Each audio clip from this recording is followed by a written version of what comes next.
Yan mga kabag, maglilimas tayo. Umaapaw kasi yung pinakang hinukay namin dito, pa-exit doon sa nabutas ko dati. Yan, may nabutas ko dito ng linya ng tubig. Yan dyan sa may kulay blue. Yan dito. May mukhang kalabel na ng tubig dito. Yung tubig doon. Kaya hindi siya may exit dito sa hinukay namin dito. Gukay ko dyan ng 4 PVC, mga tatlo yan. Binaw namin dyan.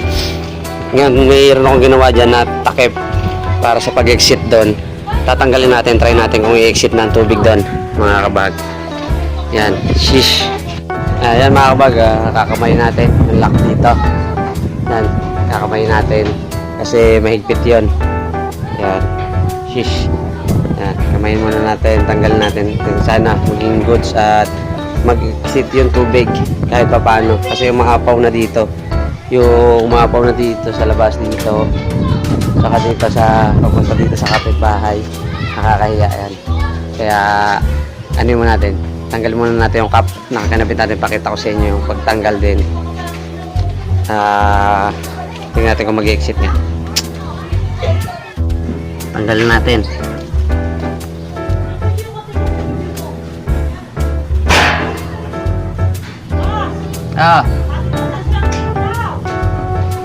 Ginagawa ko payong.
Matigas mga bag. Persayan pa natin.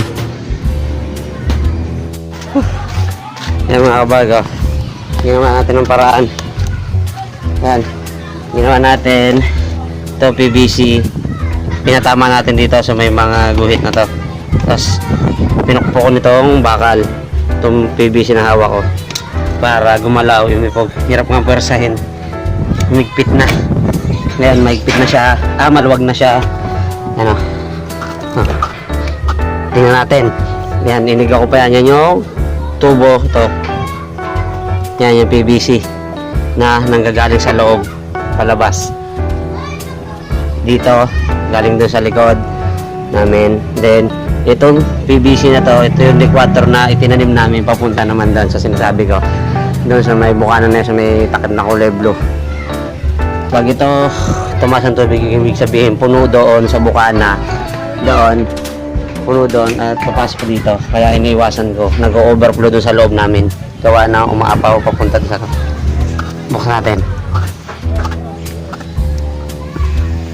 Lalak talaga. Dinalawang kamay ko pa kasi ito mga kabag.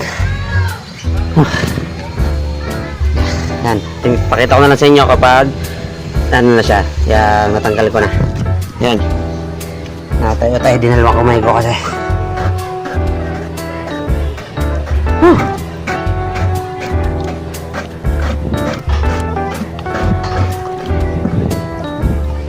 Yun, mga labas ng tubig. Yan o. Naka-maintain na siya na ganyan. Kasi pagka umulan, matik, pag umapaw dun sa pinakang main, yan sa main, aapaw dito. Yan, kaya kailangan siyang isarado minsan pag naulan. Kaya tinatabi ko lang to. Yan. Shish. Yan. Kung anong taas ng tubig dito, mga kabahag, sa ginawa namin, ano na to, manhole. Ganun din doon sa may kabila doon. Yan, doon. Sa pinakamain yan, kulay blue na yan. Ish. Yeah, goods. Yan o. Hindi mataas ng tubig, ibig sabihin naka-maintain siya na kalibel lang nito tubig. Ay mga kabahago, simpleng vlog lang natin ngayon yan. Nagkamas lang tayo ng manhole. Ayan o. Kate sa kamay. Ang mga napasok lang naman na tubig dito mga kabahag, yung pinagliligo natin at namin at hugas lang. Nakabukod naman yung para sa deposito. Yan mga kabahag. Yan. Susunod ulit. Ish. At yun nga mga kabahag, kung napunta kayo sa aking channel, huwag mo niyang paki-like, share at paki-subscribe at paki-hit na rin na notification bell. At para maging updated kayo sa mga vlog natin ginagawa. Isang thumbs up at peace out.